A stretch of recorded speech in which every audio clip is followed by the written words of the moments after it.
So basically, I made this video because the most common question I get asked, at least on streams and shit, is like how to find farm on supports, or like, does it matter that I don't have farm, or like specifically with the thing that people say is on Dota Plus, I guess it like tells you how much farm you have compared to like Divine whatever players and stuff, or like CS.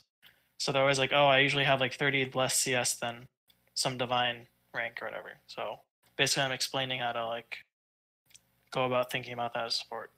So the three key points that I could think of was the first one is what role you play in the game. So like you need to understand if you're a ward bitch or you have good lane abilities like shove with like, Crystal Maiden, for example, has Crystal Nova, or like Coddle has Blast, right?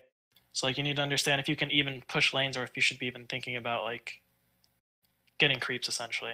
Because some heroes you actually don't need to get creeps on. All right, and then the other roles is something like a group fighter, something like Disruptor, or some sort of initiator and ganker.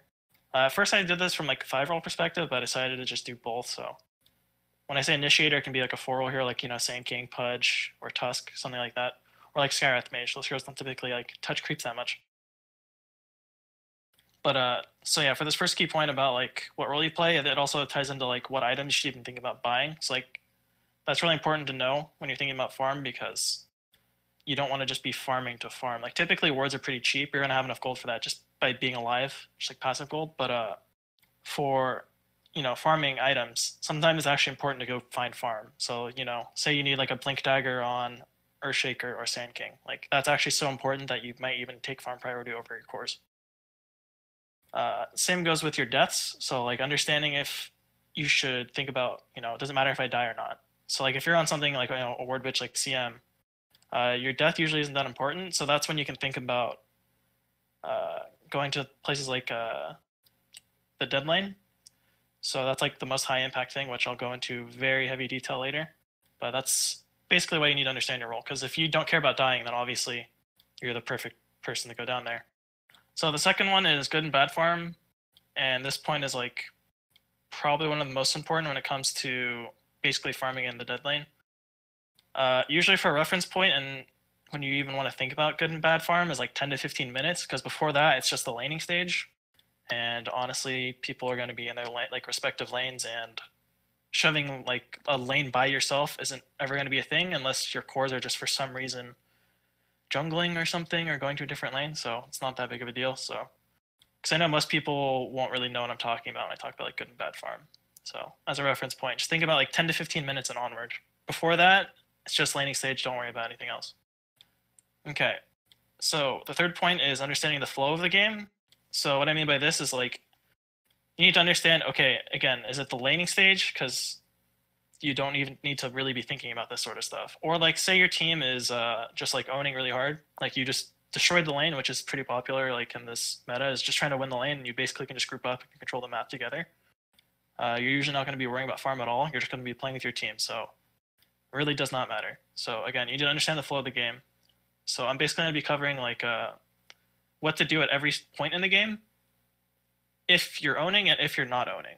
So the not owning part, and usually going to be like in the game's more neutral. That's usually when you're going to be looking to play in the dead lane as support, or even to be farming creeps at all. Because besides that, usually as support, I mean, just the word support, right? Just like kind of screams you're not going to really be thinking about yourself. You're going to be helping someone else. So farm really isn't that important.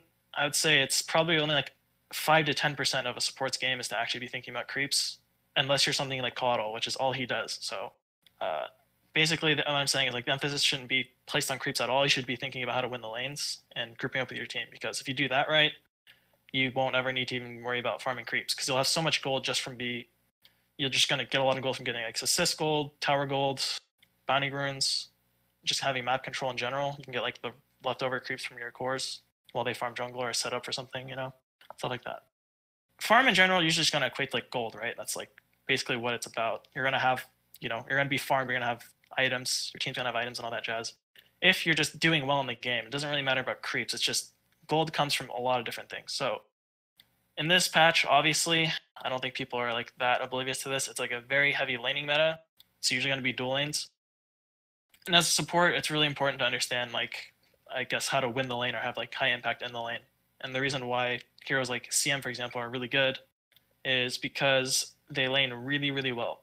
And the reason why they lane well, just to like explain it, The reason why I chose this replay actually is CM Spec versus Caudle Clockwork, is they both kind of want to do the same thing, and that's like the best way to win the lane right now, at least in the safe lane, I would say, is typically you just kind of like push the wave out and try to pull, or you push the creeps onto them and like get like a double wave, and then you try to go for kills depending on the heroes. So for Spectre, obviously Spectre doesn't have the greatest killing tools. In this lane, it's like a huge bloodbath because I'm pretty sure top is going bad too, so they start like rotating down here.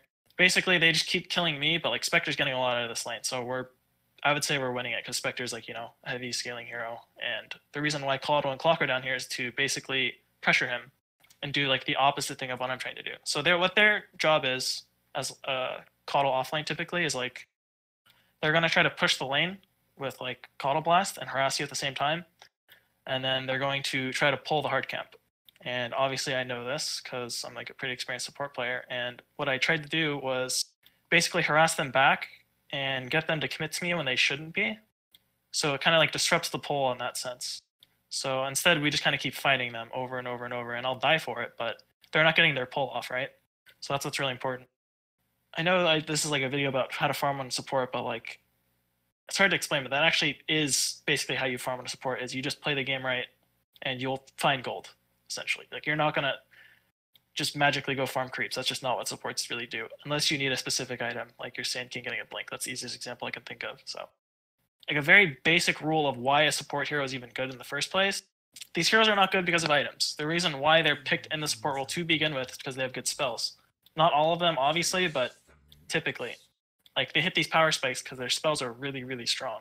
So again, understand that typically a support is strong because of their spells. So you want to be worrying more about your levels, things like, again, getting map control based on your power spikes. So like if you have 2 spells, say on Crystal Maiden, you know, you have a slow and a stun, like at level 2 or 3, that's typically going to be when you want to go kill someone, right? Because you're going to be really strong. You have 2 spells versus, you know, again, cores typically aren't going to have these good spells. That's why they scale with items. So they're going to be really, really easy to kill because you're going to be way stronger than them because you have 2 spells, they have none or 1. So really easy way to think about it.